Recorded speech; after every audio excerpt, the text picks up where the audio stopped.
현실적으로 그날이 올 것인가? 70년 뒤에도 하나님이 나를 기억해 주실 것인가? 나는 그렇다 치더라도 70년이라면 내 자손들일 텐데 내 자손들을 하나님께서 기억해 주실까? 이런 온갖 생각들이 사람들의 마음을 지배할 때에 하나님께서는 이스라엘 백성들을 친히 예루살렘으로 다시 인도해 주시는 사건이 발생했습니다. 현실적으로는 이스라엘 땅으로 귀환하는 것이 불가능한 일이었죠. 이스라엘 백성들이 무슨 독립운동을 해서 해방된 것도 아니고 힘을 길러서 독립할 수 있는 힘도 가지고 있는 것이 아닙니다. 한마디로 얘기하면 자력으로는 불가능한 일이었죠. 하지만 언약의 말씀대로 하나님은 하나님의 은혜 가운데 바벨론으로 잡혀간 이스라엘 백성들을 70년 만에 포로 생활에서 귀환하게 해주십니다. 이것을 제1차 포로 귀환 이렇게 얘기합니다. 일어날 수 없는 일들이 그들 앞에서 도래하자 그들은 찬양을 부르는 것이 바로 오늘 시편 126편이죠. 그래서 뭐라고 얘기합니까? 1절에 여호와께서 시온의 포로를 돌려보내실 때에 우리는 꿈꾸는 것 같았도다. 일어날 수 없는 현실이 지금 일어난 거예요. 안 될 것 같은 일들이 지금 일어난 거예요. 고레스가 바벨론을 점령하고 모든 이스라엘 민족들은 자기의 고향 땅으로 가라. 그 명령이 떨어질 줄을 누가 생각했겠습니까? 그런데 그 일이 벌어지니까 꿈을 꾸는 것 같도다. 우리가 너무 기가 막힌 일들이 발생하면 어떻게 해요? 꿈꾸는 것 같다고 그러죠. 여러분 꿈꾸는 것 같은지 아닌지는 옆 사람 한번 꼬집어 보세요. 그러면 알아요. 아프면 꿈이 맞죠? 아프면 꿈이 아니죠. 안 아프면 꿈이지. 더더군다나 더 한 발짝 나가서 뭐라고 얘기하냐면은 웃음이 넘쳤고 찬양이 넘쳤고 큰 일을 행하신 여호와로 말미암아 기뻐했다라고 2절에 이렇게 찬양을 하면서 노래를 합니다. 그래서 이 시편 126편을 성전에 올라가는 노래. 우리가 늘 하나님을 기억하면서 예배드릴 때마다 하나님께 예배드리러 나올 때마다 이 같은 마음으로 이 같은 기쁨을 가지고 나와야 된다는 이야기가 되는 거죠. 우리 입에는 웃음이 가득했다. 여러분 오늘 예배 시간 나오면서 웃음이 가득했습니까? 아니면 집에서부터 한바탕 하고 오셨습니까? 잘 안 들려요. 네. 큰 웃음을 갖고 나온 줄로 믿습니다. 입안에 웃음이 가득 차 있는 모습, 입만 벌리면 그냥 웃음이 터져 나오는 모습, 우리가 하나님 앞에 나올 때의 모습은 그런 모습이 되어져야 됩니다. 기독교를 가리켜 기쁨 또는 잔치, 축제 그런 종교다라고 얘기하는 것이 무엇 때문이겠습니까?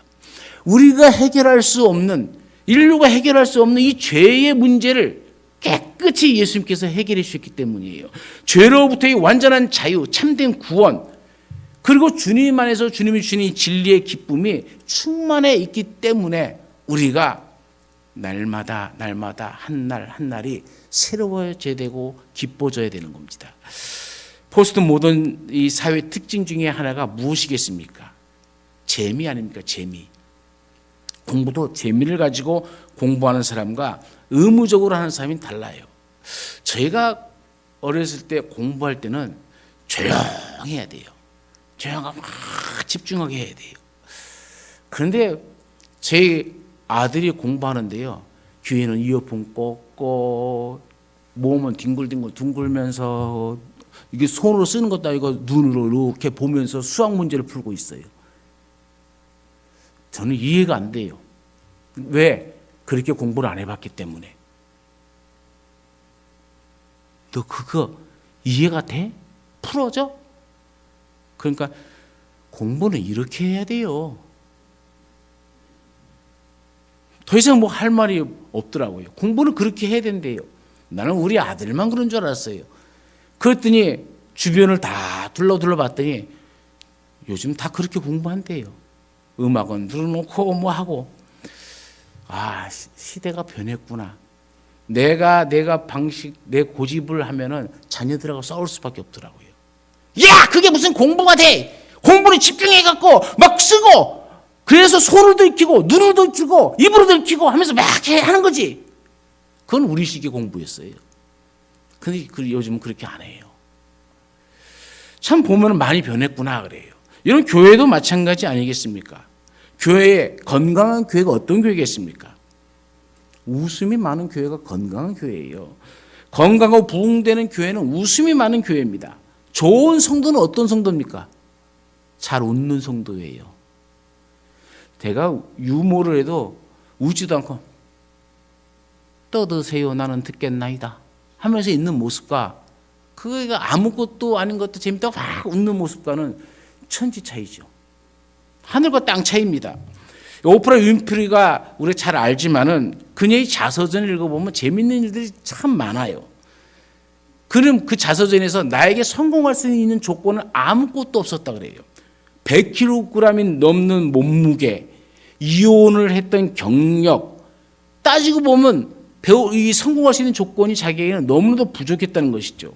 내가 많은 돈을 벌 수 있고 그럼에도 불구하고 성공할 수 있었던 것은 하나님께서 내게 웃음을 주셨기 때문이다 그래요. 그러면서 그녀는 이런 말을 계속합니다. 많이 웃을수록 성공할 확률이 더 높아진다. 성공하기 때문에 웃는 것이 아니란 얘기입니다. 웃다 보니까는 성공이라는 것이 그냥 자연적으로 내 삶 속에 오게 되어지더라는 것이죠.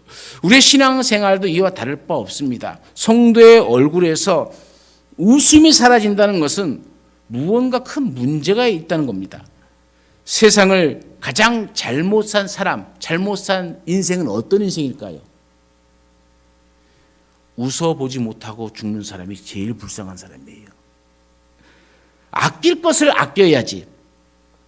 언제 웃으려고 웃음을 자제하고 살아갑니까? 어떤 어르신이 그러는데 늙으니까는 웃음이 줄어든대요. 웃을 일이 없대요. 그게 사실인 것 같아요. 조그만 꼬맹이들을 보면요, 아무것도 아닌 것 같은데 지네끼리 뚝뚝하면서 깍깍깍 웃는데 어른들은 인상만 쓰고 있어요. 똑같은 상황, 똑같은 일인데도 달라지는 거죠. 아이들은 금방 싸웠다가도 같이 뭐 하면서 놀면서 웃으면서 금방 화해되는데 연세 드신 분들은 금방 화해를 못해요. 병든 겁니다. 우리가 가면 갈수록 예수님을 믿으면 믿을수록 더 많은 활력이, 더 많은 용서와 더 많은 이해와 더 많은 배려와 더 많은 사랑이 넘쳐야 되는데 점점 메말라가고 있다면은 우리가 무엇인가 잘못 살아가고 있구나. 이러면 잘못 살아가는 겁니다. 언제 또 울 일을 우리에게 닥칠지는 몰라요. 울 일 없을 때는 그래서 웃는 게 좋아요. 깔깔깔깔 대고 웃으세요. 웃음은 행복의 부산물이고 기쁨의 표현 아닙니까? 이 웃음이 우리 삶을 증거해 주는 것이 있어요. 잘 웃는 사람이 증거해 주는 것, 말을 안 해도 증거해 주는 게 뭐냐면 그 첫 번째가 웃음은 내가 행복한 사람이라는 것을 증거해 줘요. 웃음은 인간에게만 주어진 하나님의 선물입니다. 건강한 사람에게는 항상 웃음이 넘쳐요. 명랑하게 소리를 내어 웃는 것은 우리의 몸속에도 혈액순환을 활발하게 해주고 백혈구 작용도 촉진시켜서 건강에도 유익하다라고 의학자들이 얘기합니다. 여러분 가만히 보세요. 주위를 보십시오. 잘 웃는 사람 중에 불행한 사람은 없습니다. 불행한 사건이 터져도 잘 웃는 사람은 그중에 또 행복합니다. 얼굴 표정이 마음의 표정이란 말도 있죠. 불쾌하면 얼굴에 그대로 드러나요. 유쾌하면 얼굴에 또 그대로 드러나요. 중요한 것은 자기 자신의 표정을 밝게 하면 그 마음도 덩달아서 밝아집니다. 잘 웃는 사람을 보고 웃음보가 터졌다라는 말을 들어보셨죠? 웃음보가 우리 몸에 있을까요? 왜 우리 어르신들은 웃음보라고 얘기했을까요? 근데 이 사실을 과학적으로 발견한 사람이 UCLA의 의과대 교수로 있었던 아이작 프라임이라는 교수입니다. 이 사람은 간질병에 대해서 연구를 하던 중에 뇌의 어느 한 부분을 터치를 했더니 웃음이 터져 나오더라는 거예요. 그러면서 깜짝 놀랐어요. 이 사람도 스스로도. 하나님께서 사람을 만드실 때에 이 웃음을 주관하는 것, 그 웃음볼을 심어 놓았다는 것을 알게 되었죠. 그리고 중요한 것은 이 웃음보 안에는 도파민이라는 물질이 들어있어요. 그래서 많이 웃게 되면 그 물질이 많이 퍼져서 행복해진다는 것이죠. 이 도파민이라는 것은 우리를 행복하는 마음, 행복한 기쁨을 주는 것이 도파민이거든요. 우리 민족을 보십시오. 우리 민족은 대체로 웃음이 적어요. 지금도 제가 성도님들 얼굴 보니까 웃는 사람이 하나도 없어. 좀 미소를 띄우면서 하나님 만나는 게 그렇게 싫으세요?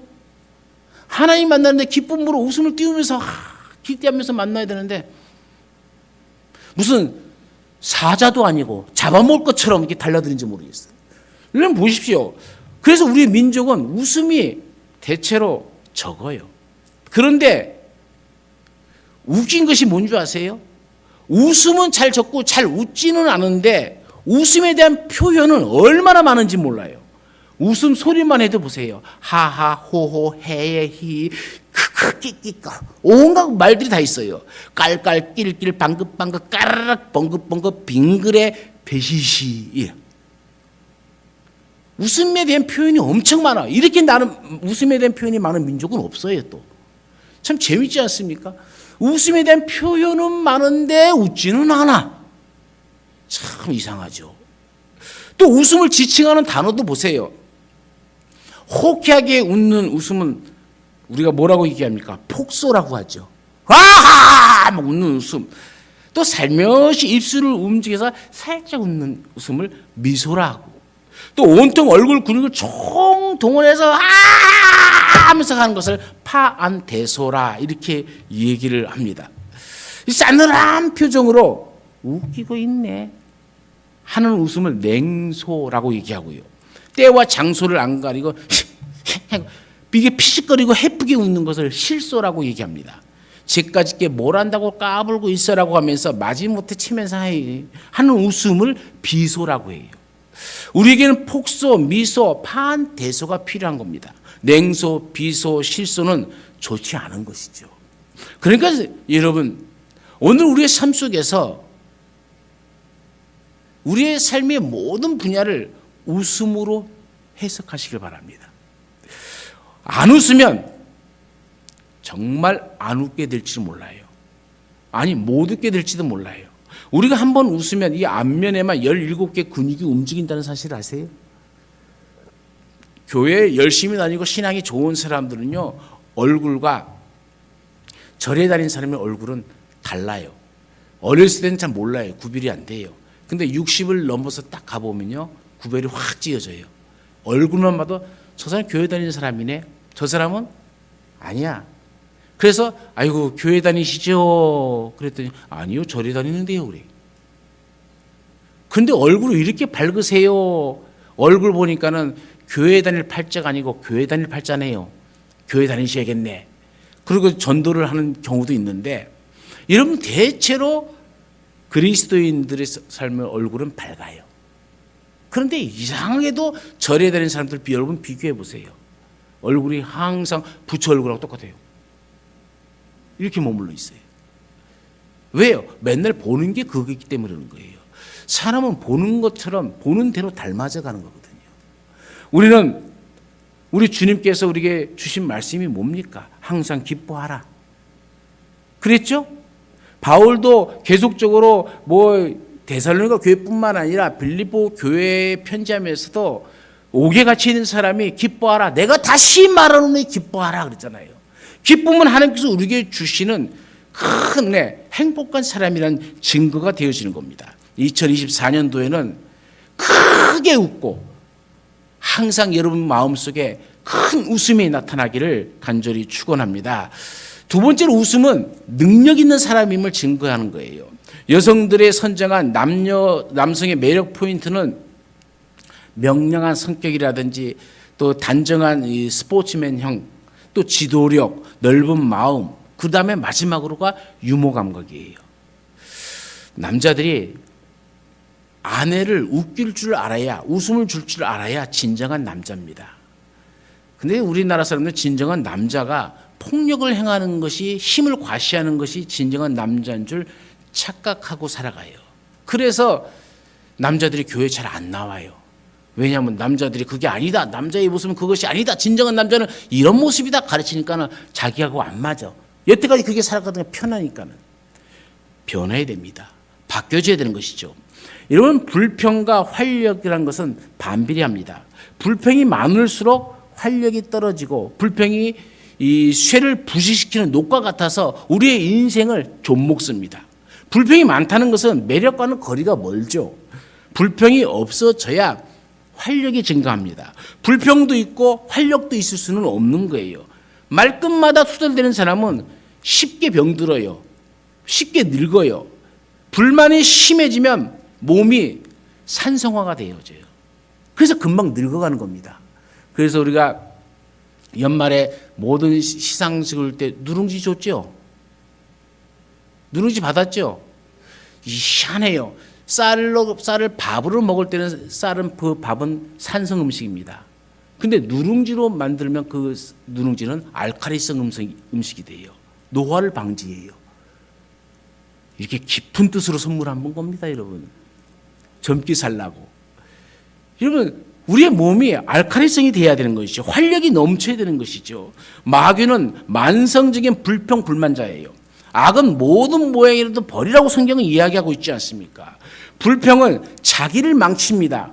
자기를 망칠 뿐만 아니라 주위를 다 불안하게 만들어서 주위까지 다 망쳐버립니다. 항상 기뻐하라는 것은 하나님의 명령입니다. 이것이 그리스도 예수 안에서 너희를 향하신 하나님의 뜻이니라 그러지 않습니까? 스데반 집사는 돌에 맞아 죽으면서도 그 얼굴이 일그러지지 않았어요. 성경의 표현대로 천사의 얼굴 같았다 이렇게 얘기하고 있지 않습니까?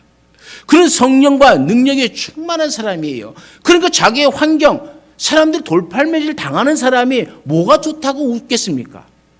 그러나 그 환경 속에서도 천사와 같은 것이 바로 그리스도인의 모습이 되어져야 된다는 것이죠. 가룟 유다는 예수님 앞에서 웃고 뒤에 가서는 음모를 하고 배신한 얼굴입니다. 얼굴은 그 사람의 성격을 말하는 거예요. 사람을 대할 때 웃음을 머금고 대한다면 그는 능력 있는 사람이에요. 밝고 건강한 미소를 보낼 수 있는 사람은 여유 있는 사람이에요. 여유는 힘을 창조하게 만듭니다. 모든 것을 사리 판단을 잘하게 만들어요. 그래서 그 사람이 일을 행할 때 거침이 없게 나갈 수 있도록 힘을 제공하는 것이 여유입니다. 웃으십시오. 웃으면 여유가 생겨요. 그러나 긴장하면 불평이 생겨요. 긴장을 내려놓고 오늘 우리가 하나님 앞에 큰 웃음을 드리고 우리 이웃들에게, 내 아내에게, 내 가정에 웃음을 줄 줄 아는 그런 이 행복한 삶이 되어지길 간절히 축원합니다. 재밌는 것은 맨날 아내한테 얻어 터지는 남편이 뭘 또 잘못해갖고 집에 들어오다가 아내한테 한번 탁 맞았어요.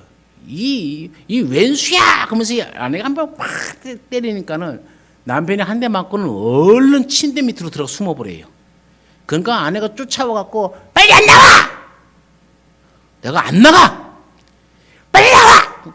아내가 얼마나 큰 소리를 치는지 남편이 침대 밑에서 하는 말이 내가 남자가 자존심이 있지 내가 나가겠어! 그러니까 아내가 나오라고 큰 소리 치다가 웃음이 터져버린 거예요. 뭐 자존심?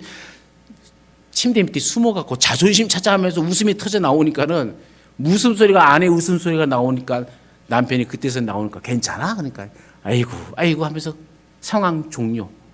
이런 곳에 아무리 화난 일이도 웃음 한번 터지면은 상황 종료가 되어지는 거예요. 오늘 우리 가운데 2024년을 살아가면서 여러분 가운데 좋은 일만 있기를 바라지만 때로는 좋지 않은 일이 있다 할지라도 한번 크게 웃으십시오. 그럼 모든 것이 다 종료가 되고 해결될 줄로 믿습니다. 세 번째는 웃음은 베푸는 사람임을 증거합니다. 성경 사도행전 20장 35절에는 주는 자가 받는 자보다 복이 있다라고 그러잖아요. 여러분, 주는 사람은 물질만을 생각하는데 물질만을 주는 건 아닙니다. 뭐 많은 것을 줄 수 있어요. 그 중에서도 웃음을 주는 것이 최상의 선물이죠. 지나가는 나그네의 코트를 벗긴 것은 세찬 바람이 아니라 따뜻한 햇빛이에요. 우리 그걸 알아야죠. 제가 우리 사모를 소개받고, 여러분 서울의 지리를 잘 아시는지 모르겠지만은 저는 저쪽 강동구 고덕동에 살았고, 우리 집사람은 광명시에 살았어요. 경기도 광명시. 이 끝에서 이 끝이에요. 차로도 한 번에 오는 거 없어요. 한 번은 기본적으로 갈아타야 돼요. 근데 소개받았는데 제가 거의 매일 우리 사모가 일하고 있는 유치원 앞에 찾아갔어요. 찾아갈 때 뭘 준비하고 가는 줄 아세요? 기차 타고, 때는 기차가 아니 전철 타고 가면서, 전철에 보면요 희한한 일들이 많거든요. 사람들이 신문을 읽다가 신문을 딱 올려놓고 가요. 그 중에서도 그 신문들을 가면서 전철로 한 40분 50분 타고 가면서 그 신문들을 아주 제가 자세히 읽어서 외워요. 어느 부분을, 유머 부분을, 오늘의 유머. 그리고 가갖고는 우리 애엄마한테 가갖고, 사모한테 가갖고 그 얘기를 해주는 거예요. 그것도 아주 천연덕스럽게 잘 해줘요. 웃음이 터지니까요 호감이 생기잖아요. 호감이 생기니까 사랑하게 되어지고, 사랑하게 되니까 결혼하고, 결혼하게 되니까 애 셋 낳잖아요. 여러분 보십시오. 사람이 웃음을 준다는 것은 그 사람에게만 유익뿐만 아니라 나에게도 유익이 오는 거잖아요. 베풀면 끝이 아닙니다. 베푸는 것을 끝나는 것이 아니라 나는 이만큼을 베풀었는데 더 이만큼이 내게 다가오는 거예요. 참 놀랍지 않습니까, 여러분? 여러분, 잠언서 15장 15절에는 마음이 즐거운 자는 항상 잔치를 하느니라 그래요. 여러분, 마음이 즐겁습니까? 즐겁기를 바랍니다. 여러분, 유머가 있는 사람은 그래서 항상 여유가 넘쳐요. 웃음은 남에게도 나에게도 유익을 주기 때문에 그렇습니다. 자칭 능력 있는 대모리 목사님이 설교 중에 그런 얘기를 해요. 여러분, 제가 강단에 서면 예배당이 환하지요. 다 저희 빛나는 이마 덕분입니다. 내 이마가 머리털이 하나도 없으니 얼마나 반짝반짝거립니까? 그러니까 우리 교회는 전기도 굉장히 절약됩니다. 그 예배가 끝나고 나가는 사람들과 인사를 하는데 어떤 사람, 성도님이 그런 말을 하더래요. 목사님, 우리가 설교 시간에 조는 것은 우리 탓이 아닙니다. 목사님 이마에서 나오는 광채가 너무나도 눈이 부셔서 눈을 뜰 수가 없습니다. 그래서 눈을 감고 있다 보니까 잠이 든 겁니다. 그러니까 목사님 이해하세요 그러더래요. 그래서 인사를 나누면서 목사와 그 성도 간에 웃음이 터졌답니다. 여러분, 오늘 시편 126편을 보세요. 얼마나 놀랍습니까? 우리가 꿈꾸는 것 같았도다. 그때 우리 입에는 웃음이 가득하고 우리 혀에는 찬양이 찼었도다. 그때의 문나라 가운데서 말하기를 여호와께서 그들을 위하여 큰 일을 행하셨다. 큰 일을 행하신 그 사건이, 문나라들은 그렇게 얘기하지만 그 큰 사건의 당사자들은 꿈꾸는 것 같고 그 입술에 웃음이 막 넘쳐나는 그런 모습으로 살아가고 있지 않습니까? 여러분, 우리의 삶이, 우리의 인생이, 오늘 하루가 꿈꾸는 것 같아야 돼요. 그렇게 좋은 날이 되어져야 됩니다. 우리가 우리의 삶을 통해서 하나님께 영광 돌리는 가장 큰 것은 하나님께 웃음을 드리는 거예요. 여러분, 하나님께 웃음을 드리는 백성들이 되어지길 간절히 축원합니다. 사실 이스라엘 백성들이 지금 이 포로 귀환 때까지 한 일은 없잖아요. 그러지 않습니까? 오늘 우리의 구원도 마찬가지 아닙니까? 우리 주님께서 십자가에 몸을 찢고 피 흘려서 우리에게 주신 특별한 구원의 은혜를 바로 이 사건과 비유할 수 있잖아요. 우리는 공로가 아무것도 없어요. 근데 예수님이 대신 십자가에서 피 흘려 죽으심으로 말미암아 우리가 죄로부터 해방되었고 고향으로 돌아가는 것처럼 우리는 본향으로 돌아가는 하나님의 자녀, 천국 백성이 되지 않았습니까? 우리는 하나님 앞에 의로운 자라는 은혜를 얻게 되어졌잖아요.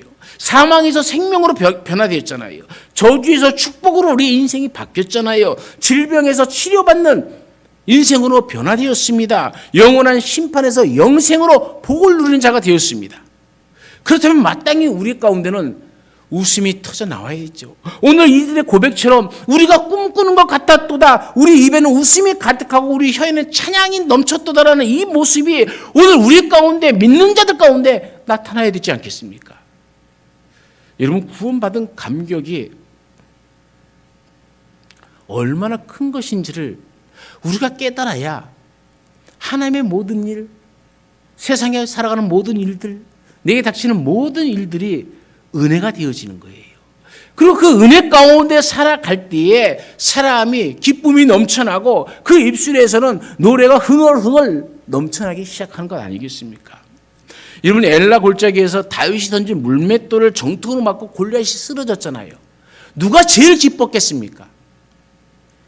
다윗의 입에는 웃음이 가득했죠. 이스라엘 백성들 가운데는 찬양이 가득했죠. 그 골리앗을 아무도 나가서서 싸우는 사람이 없었는데 다윗이 그 골리앗을 넘어뜨리고 죽이니까는 다윗에게도 이스라엘에게도 큰 웃음과 큰 기쁨이 넘쳐나지 않았습니까? 오늘 본문에는 이러한 구원의 감격으로 들떠서 흥분하는 것으로 그냥 끝나는 것이 아닙니다. 오늘 우리 삶도 마찬가지예요. 이 기쁨만 가지고 끝나서는 의미가 없어집니다. 그래서 5절 6절의 말씀이 이어져서 나오는 겁니다. 이 말씀이 5절 6절의 말씀의 근본은 4절입니다. 여호와여 우리의 포로를 남방 시내들 같이 돌려보내소서 그래요. 지금 포로에서 1차 귀환한 사람들입니다. 그런데 지금 포로가 또 있어요. 그 포로를 남방 시내들 같이 돌려보내소서 그런 거예요. 지금 나만 이스라엘 땅으로 돌아왔다고, 나만 만족하고, 나만 해방되었고, 나만 구원받았으면 그것으로 끝났다. 그게 아니에요. 그들은 그 삶으로 끝난 게 아닙니다. 꿈꾸는 것 같은 삶, 입에는 웃음이 가득하고 찬양이 찼지만은 그러나 아직 돌아오지 못하는, 아직 그 바벨론 땅에 있는 자기 동족을 생각하는 겁니다. 이 기쁨을 같이 누려야 할 사람들이 그 기쁨을 누리지 못하고 있는 사람들, 그 사람들을 생각하는 거예요. 그러면서 뭐라고 얘기합니까? 눈물을 흘리며 씨를 뿌리는 자는 기쁨으로 거두리로다. 울며 씨를 뿌리러 나가는 자는 반드시 기쁨으로 그 곡식단을 가지고 돌아오리로다. 이스라엘 백성은 두 가지 결심을 합니다. 하나는 울 수밖에 없는 이 극한 현실을 탓하며 안주할 수는 없다. 우리가 여기서 머물 수 없다는 것이고, 또 하나는 아직도 남겨진 그들의 구원을 위해서 내가 믿음의 씨앗을 뿌리겠다는 이 두 가지 결심이에요. 그것은 먼저 구원받은 우리에게도 주시는 메시지하고 동일한 메시지입니다. 먼저 영생을 얻었고 하나님의 자녀가 된 그 은혜를 얻었다면은 우리는 마땅히 이 사명을 잊어서는 안 되는 것이죠. 오늘 우리에게 맡겨진 사명이 무엇입니까? 그 첫 번째는 울 수밖에 없는 현실을 탓하고 안주해서는 안 된다는 거예요. 사람은 핑계하는 존재라는 말이 있어요. 또 핑계 없는 무덤은 없다라는 말도 있죠. 예수님께서 제자를 부르실 때에 어떤 이는 아버지의 장례가 났으니 아버지의 장례를 끝내고 오겠습니다 라고 핑계를 댑니다. 어떤 이는 내가 주를 따르겠습니다. 그러나 먼저 내 가족과 작별하고 오겠습니다 라고 핑계를 댑니다. 이때 예수님께서 하신 말씀이 뭡니까? 손에 쟁기를 잡고 뒤를 돌아보는 자는 하나님의 나라에 합당하지 아니하니라 라고 얘기합니다.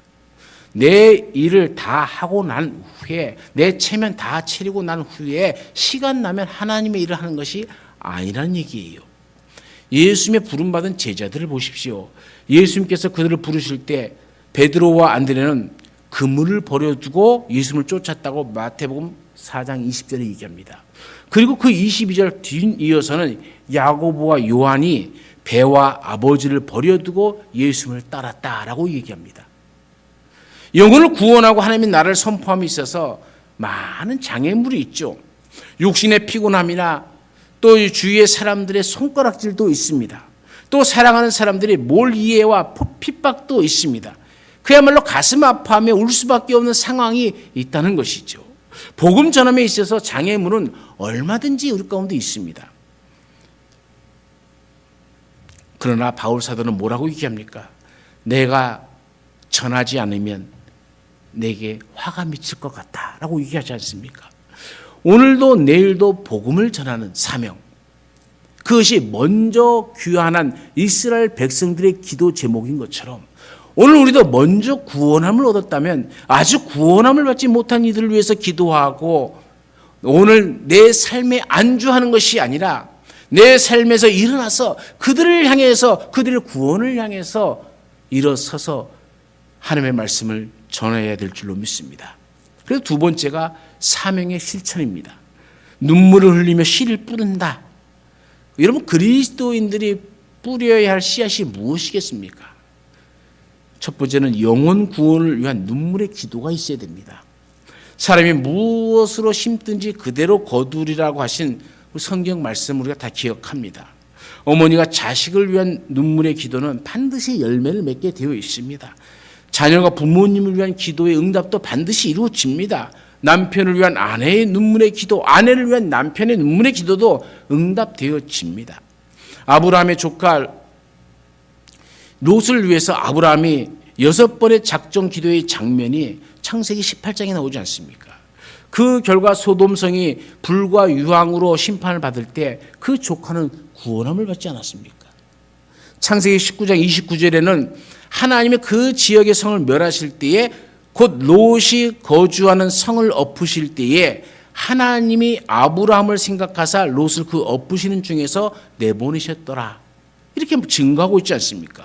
기도하는 사람이 있을 때에 반드시 하나님은 그 결과를, 그 열매를 우리 가운데 주십니다.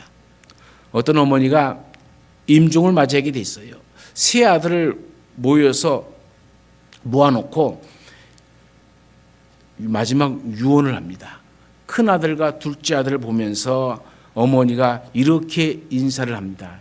See you again. See you again. 다음에 보자.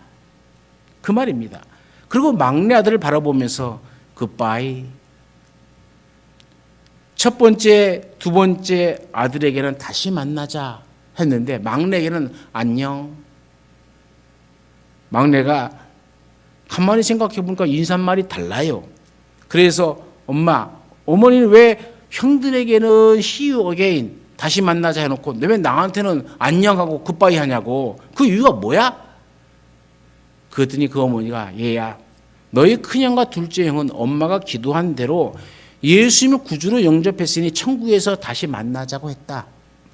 그러나 너는 끝까지 예수님을 믿기를 거부하니 너는 지옥 갈 것이 분명하고 나는 천국에 갈 것이 분명하니 이제는 다시 만나지 못할 것 아니겠니? 그러니까 안녕이라고 굿바이라고 할 수밖에 없지 않겠니? 그제서야 막내 아들이 회개하고 예수님을 영접했다는 얘기입니다. 여러분, 우리가 참 이 이야기를 마음만에 한번 새겨봐야 돼요. 우리의 자녀들을 위해서, 또 믿지 아니하는 우리의 친지들을 위해서 열심히 기도하십시오.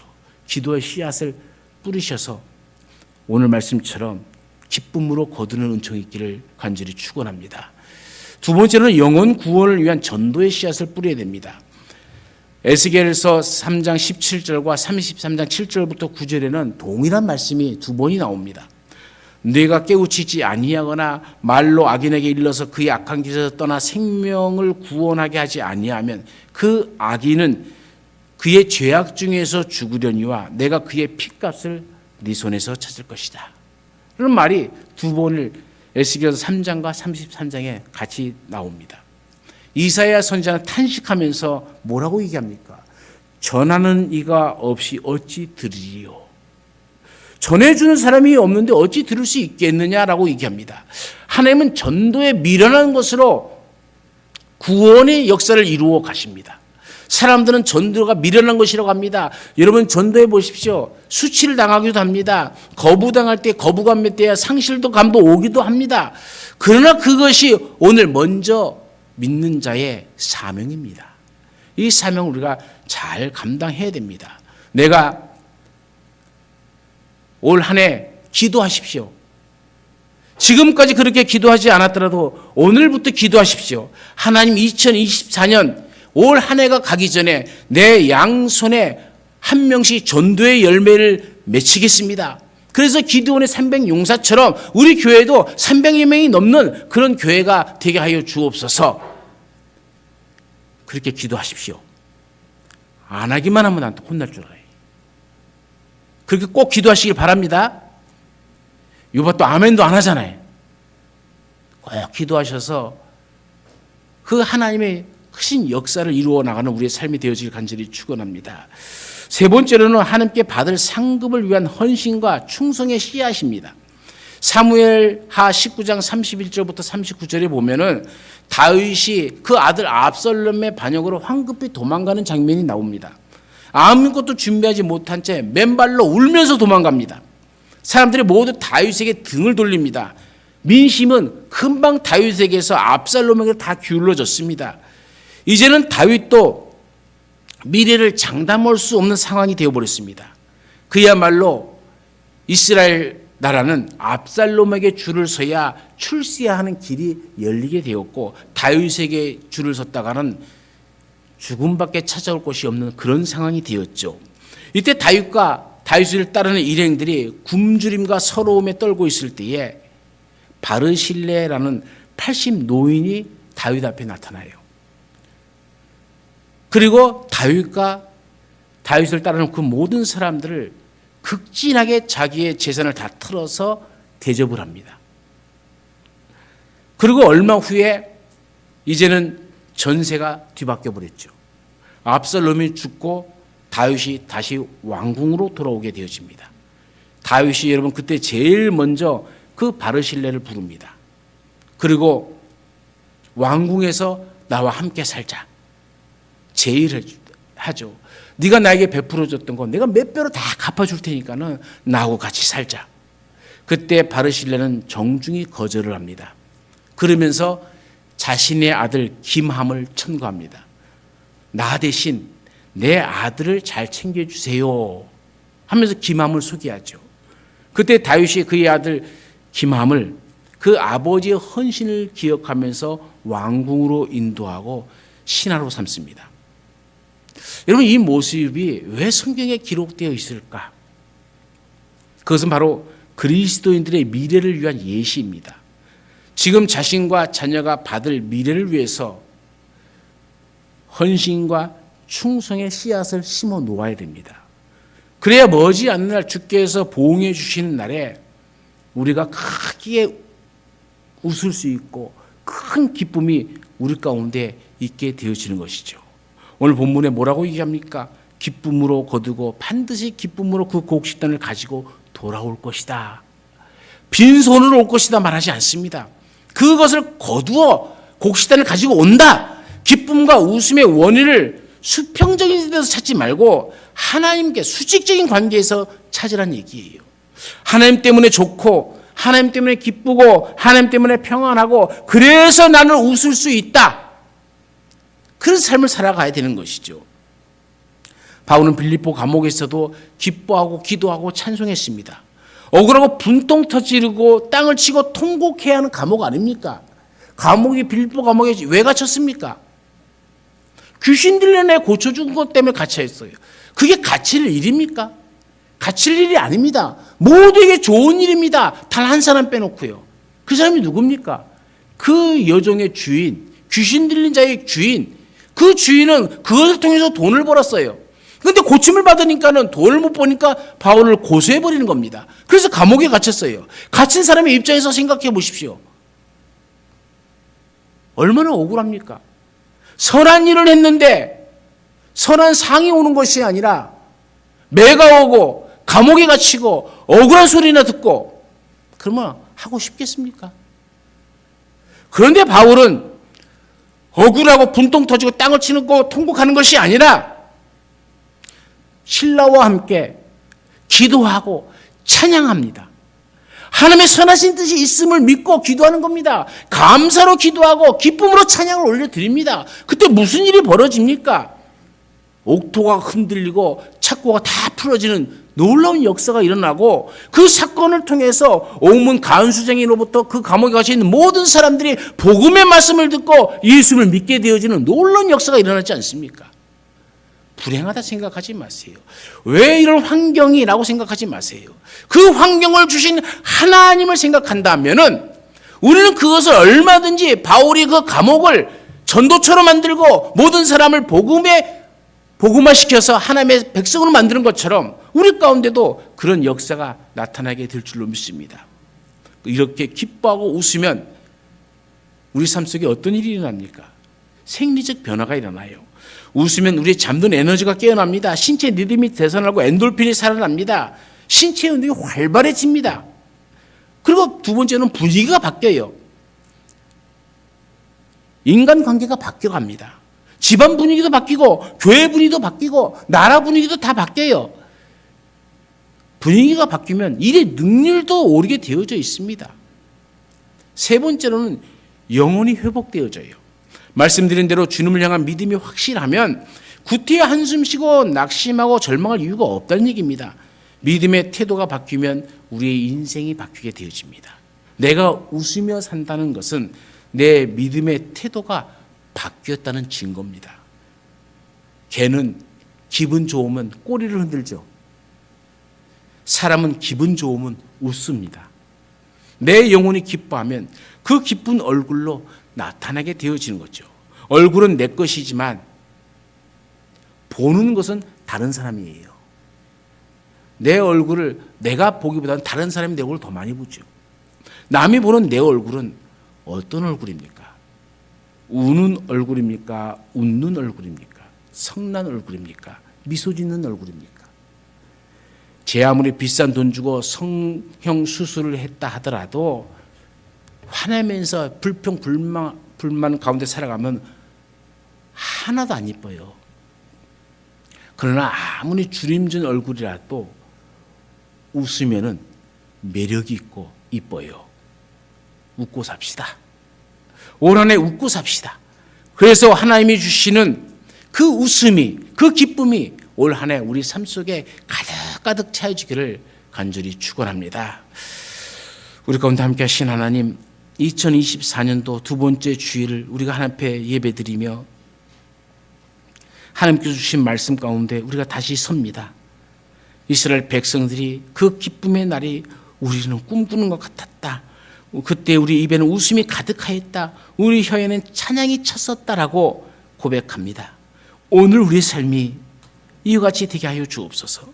예수 그리스도로 말미암아 구원받은 백성으로서 우리가 꿈꾸는 것 같은 삶, 입에는 웃음이 가득한 삶, 우리 혀에는 찬양이 가득한 삶, 이 삶을 살아가면서 모든 것은 하나님께서 행하십니다라는 고백 가운데 내 마음속에 심령의 기쁨이, 그리고 내 주신 사명을 이루어감으로 말미암아 하나님을 기쁘게 해드리고 이웃을 기쁘게 함으로 말미암아 내 삶에 더 큰 은혜가 넘쳐나게 하여 주옵소서. 언제나 함께 하시는 예수님의 이름으로 기도드리옵나이다. 아멘.